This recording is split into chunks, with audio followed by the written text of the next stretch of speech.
大家就會覺得佢哋就係唔懂事嘅、唔識事嘅咁樣，都會覺得佢哋即係好似出咗社會就會搞破壞啊。活動數我俾咗個差唔多嘅數你啦，咁但係其實除翻開可能每個月得一個活動，咁正常人都唔會每個月淨係出一次街啦。喺香港，智障人士宿舍嘅數量只有14000個，而智障人士嘅數量就有7萬個，供不應求嘅情況令到好多有需要嘅家庭面臨極大嘅壓力。而香港電視劇更加對智障人士嘅描寫存在負面刻板印象，扭曲大眾對佢哋嘅認識，影響社會對佢哋嘅包容。楊姑娘係香港耀能協會旗下嘅社工，我哋希望透過訪問佢，去了解更多智障人士同佢哋家人所面對緊嘅難關。咁我哋嘅中心咧係訓練中心加宿舍啦，咁所以其實日間咧會有一啲訓練課嘅時間，學一啲真係好平常去快餐店買嘢啦，去超市啊，或者係去公園啊，即係等佢哋認識一啲社會上嗰啲叫做社會嘅規矩。因為好多智障人士咧，可能喺溝通上咧，或者係一啲互動上，佢都唔係好識嘅。透過上堂一個重複性嘅訓練咧，去加強佢哋嘅學習咁樣啦。咁因為可能有啲學員嘅屋企人未必咁照顧到佢哋日常自理啊咁樣嗰啲，咁所以我哋都會有可能係即係住宿舍就會即係裏面即係可能沖涼啊日常嗰啲咧，咁就會係都係我哋中心會有即係包括埋嘅地方咯。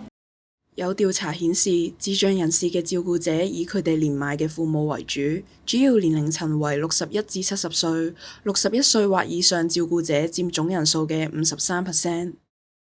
因為咧，其實而家好多照顧者咧，普遍年紀都好大，特別係喺我哋院舍裏面嗰啲咧，好多都其實係即係你當中年打後咁樣啦。咁所以其實佢哋屋企人都有翻咁上下年紀，每次帶翻屋企，可能係一啲沖涼上真係好日常，可能因為沖涼要幫佢哋彎低腰啊、着衫啊、着襪啊嗰啲啦，又會比較困難。或者係有時咧，可能學員因為佢哋未必可能好明確表達到自己想要乜嘢，唔中意乜嘢，咁佢哋有時啲情緒嘅時候咧，家長都唔係好識得處理啦，只可以估下咁樣。即係雖然智障人士可能有啲傷殘津貼啊，或者入咗院舍之後可以攞到綜援咁樣，但係其實可能因為有好多睇醫生啊、身體問題上嘅嘢咧，其實都係可能屋企人要出錢啊，或者未必即係嗰啲津貼未必 cover 到咁多，咁所以可能經濟壓力上咧，佢哋都會好大。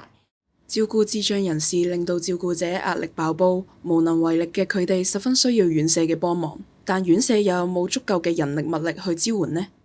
我哋院舍咧，因為屬於高度照顧嘅院舍，咁所以我哋52個學員咧，咁其實 total 嘅人手比例咧係有52，就算我哋依家1比1嘅比例咧，其實都係唔足夠嘅人手。特別係我哋可能有啲學員有精神疾病啦，會有行為可能打人啊、扯人啊、搲人啊咁樣嗰啲。咁有時候真係會面對一個狀況，就係阿女可能係即係發起上嚟嘅時候，可能係3-4個職員撳住佢都撳唔住。特別係依家政府仲要可能係 cut 7% 嘅社會福利資源嘅時候，請人嘅資金少咗啦，請幫手嘅資金又少咗嘅時候咧，對於我哋嚟講其實係好真係好大問題嘅。唔係前線嘅同事都要落手腳落去做嘢，餵飯啊、帶廁所啊，甚至要換尿片啊嗰啲咧，連社工都要落場去做嘅。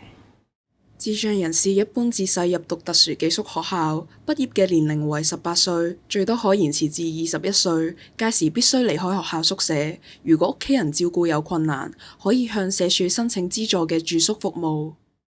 依家宿舍嘅輪候年份係等到12年，你當佢18歲讀完特殊學校出嚟，佢要到30歲先可以有院舍住。屋企人年紀好大或者冇屋企人幫助到嘅時候，屋企人可能就要喺屋企，即係可能夜晚啊，即係冇咗日間照顧，冇咗日間服務之後，就係佢哋自己單打獨鬥照顧嗰12年。所以其實嗰個中間嗰個 gap 先係最重要嘅。喺2023年，黃大仙一名53歲婦人疑因照顧患自閉症及智障嘅孖仔壓力爆煲，涉嫌以利刃刺傷兩子後自殘，引起社會關注，質疑政府對智障人士嘅支援係咪足夠？一方面我覺得即係政府掟咗呢嚿錢出嚟咧，佢要識得去揾到，佢要揾到一啲機構啊，揾到一啲單位去接手呢一筆錢去做呢啲嘢。佢喺社區中心嘅存在，佢哋係點樣嘅咧？佢哋純粹係參加活動2個鐘啊，定係點樣？即係可能係呢啲位好多位都冇真係好仔細理過清楚咁樣。社福界都認為政府冇好好分配資源，支援政策方面亦有待加強。係好多時每一個服務要 update 咧，一定係要等到一件事出咗問題先會發現。你既然有呢個錢，或者係你有咁多人力，有咁多人可以做嘢嘅時候，點解唔會係去揾一啲已經潛在緊嘅危機去處理，而係永遠都係處理緊一啲發生咗嘅危機呢？即係我覺得係呢個位先係令到政府脫節嘅最大個原因。雖然香港一直以嚟都有針對智障人士嘅支援同措施，但係公帑嘅錯誤投放，令佢哋嘅需要未能得到全面嘅回應。政府面對一切嘅社會問題，係咪唔應該再喺悲劇發生之後先至臨急應對呢？